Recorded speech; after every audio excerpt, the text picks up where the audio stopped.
I moved to this quiet suburb for a fresh start, a place they said was safe. I never imagined that safety would shatter with a police officer's gun aimed at my head, revealing a truth far more dangerous than I ever conceived. The sun was just starting to warm the crisp morning air, painting the manicured lawns of Oak Creek in shades of gold. This was my new route, my new beginning. After months of saving, I'd finally moved out of the city and into this quiet, picturesque suburb. They said it was safer here, cleaner, the kind of place where you could leave your doors unlocked, though I never would. Old habits die hard.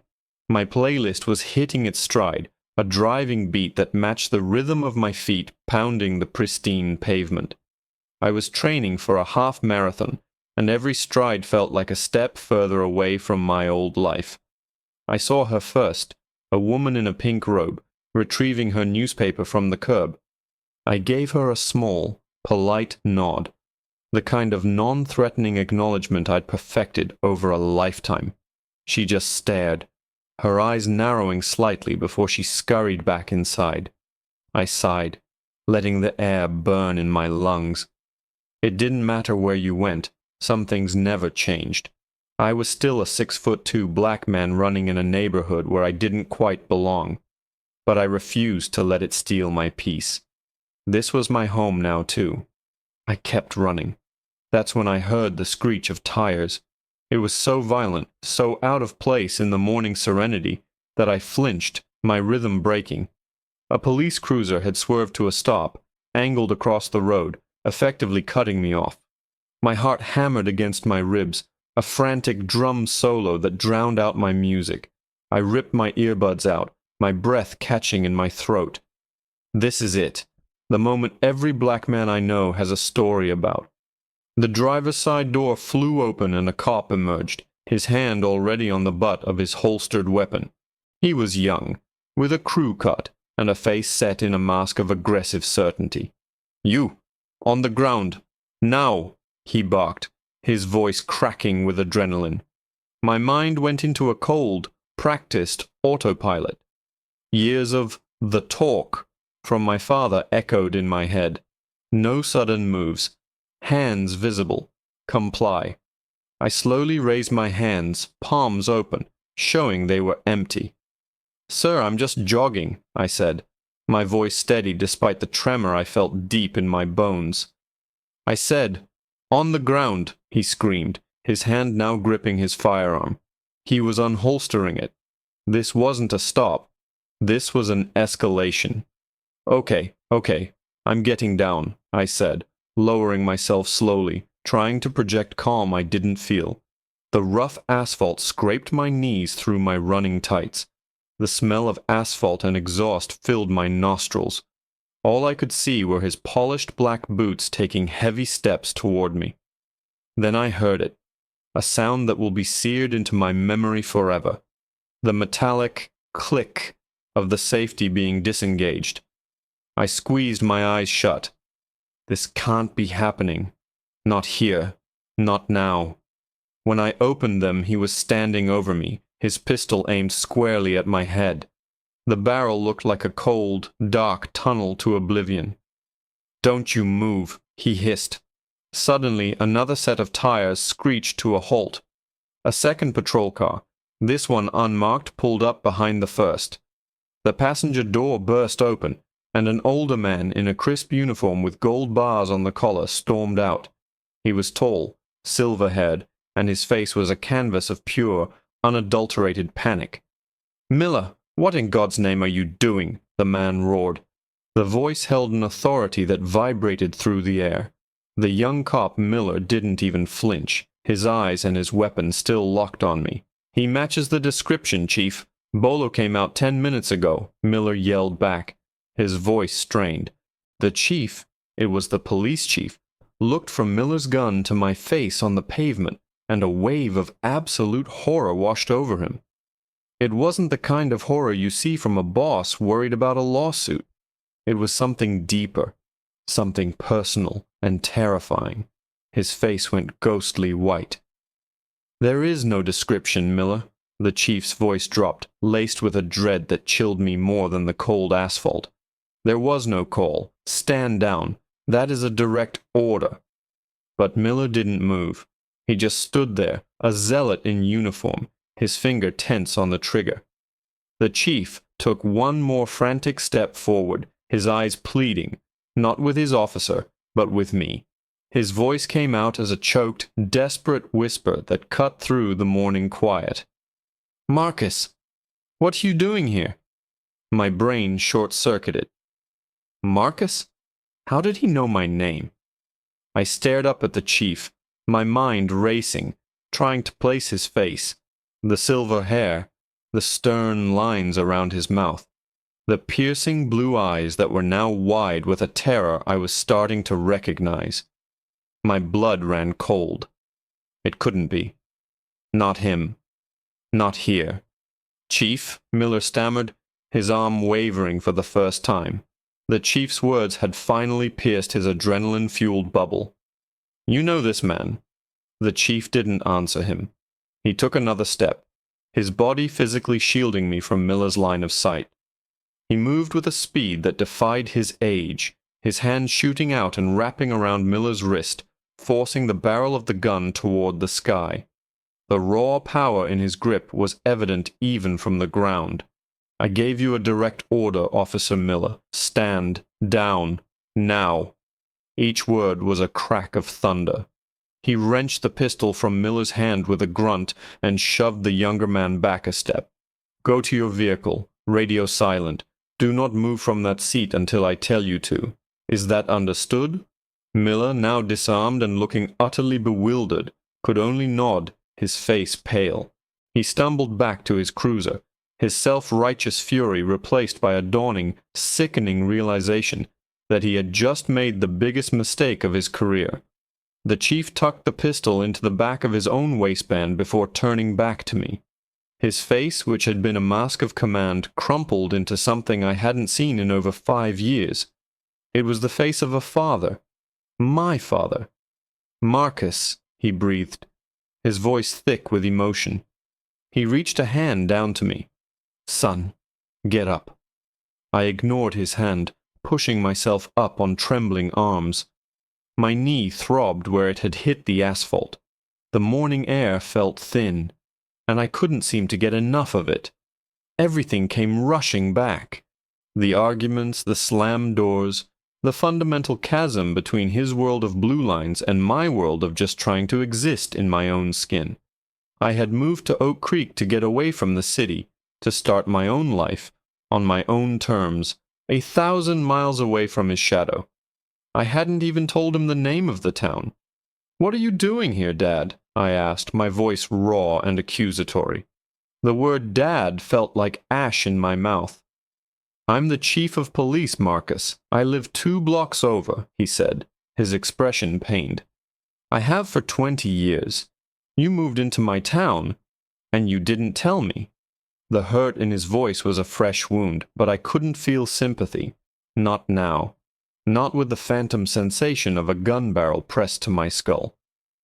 "Oh, I see," I said, a bitter laugh escaping my lips.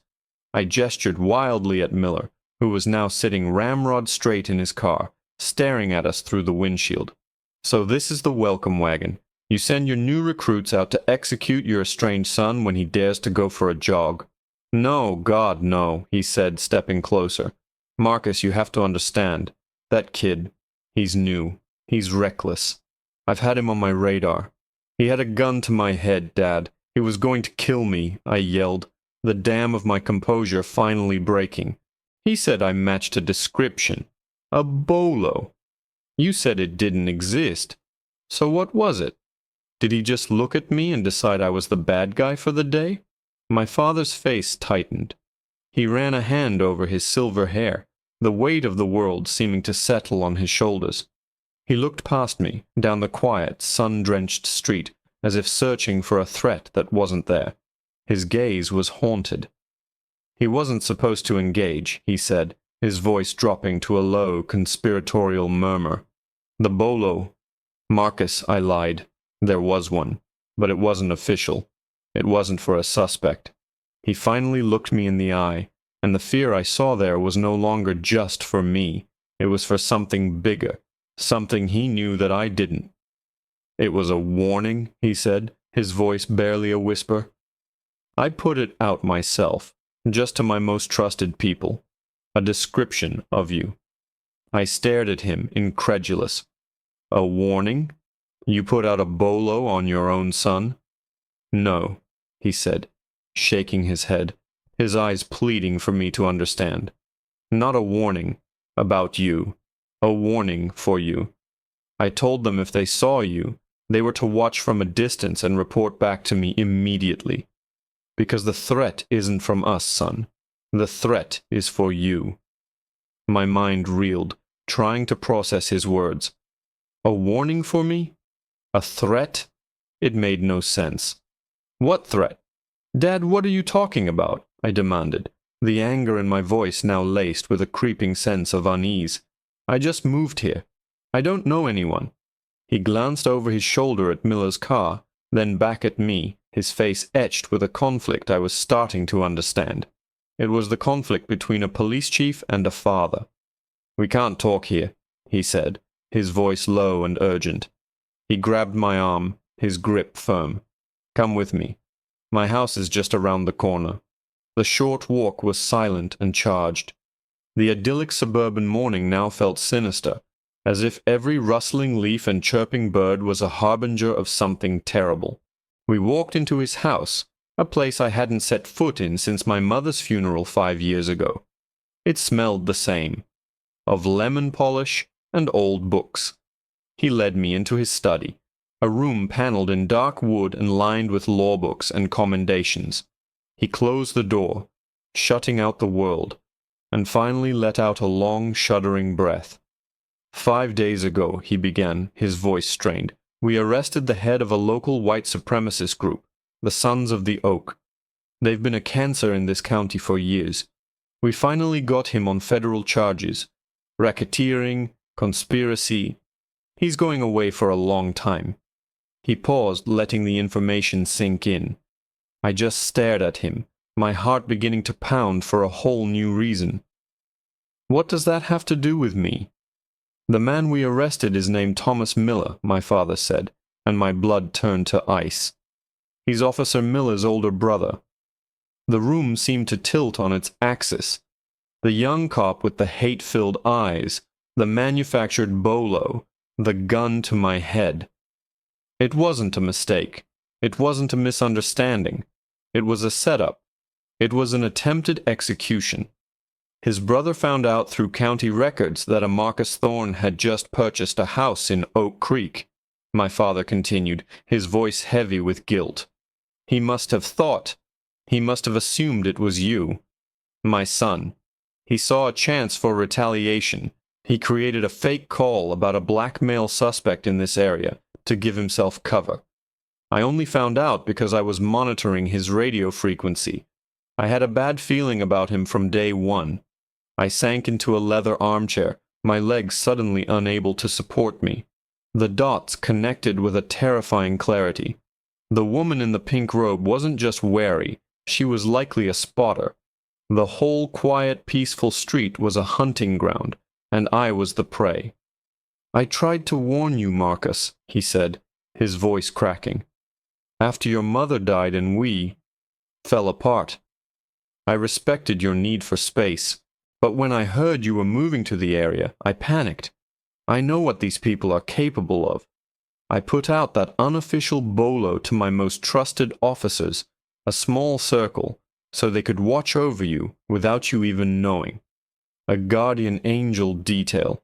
But Miller must have gotten wind of it, twisted it to his own vile purpose." We sat in silence for a moment, the chasm between us filled with the ugly truth of what had just happened. For years I had seen my father's uniform as a barrier, a symbol of a system I didn't trust. But today, that uniform, and the man wearing it, had saved my life. The horror on his face hadn't just been for his son. It had been the horror of a chief realizing his own department had been weaponized against his family, a wolf hiding in his own flock. He's not going to get away with this, my father said, his voice hardening into the steely tone of a chief of police. I've already made the call. Internal Affairs is on their way. The FBI will be notified. Thomas Miller's little brother just handed us the key to dismantling his entire organization. Attempted murder of a civilian, especially the son of a police chief. They'll bury him under the jail. I looked at my father, really looked at him, for the first time in years. I saw past the uniform and the authority. I saw the weary, terrified father who had been trying to protect his son from a world he knew was far more dangerous than I could imagine. He had respected my independence, but he hadn't abandoned me. "Why didn't you just call me, Dad?" I asked, my voice quiet. A look of deep regret crossed his face. "Pride," he admitted. "And shame. I didn't want you to think I was trying to control your life again. I was afraid you'd hang up on me. I thought I could protect you from a distance." He walked over and sat on the ottoman in front of my chair. "I'm so sorry, Marcus, for everything, for what happened today, and for the years we lost. The adrenaline was gone, replaced by a profound, bone-deep exhaustion. But for the first time, the anger was gone too." I reached out and put my hand on his shoulder. His uniform was coarse beneath my palm. "I'm sorry too," I said. And I meant it. The sun streamed through the study window, illuminating the dust motes dancing in the air. The morning had started with a run toward a new beginning, and in the most violent and terrifying way imaginable, it had delivered one. It wasn't the fresh start I had envisioned, but it was a start nonetheless. A start with my father. We had a lot to rebuild, but for the first time in a long time, we were on the same side.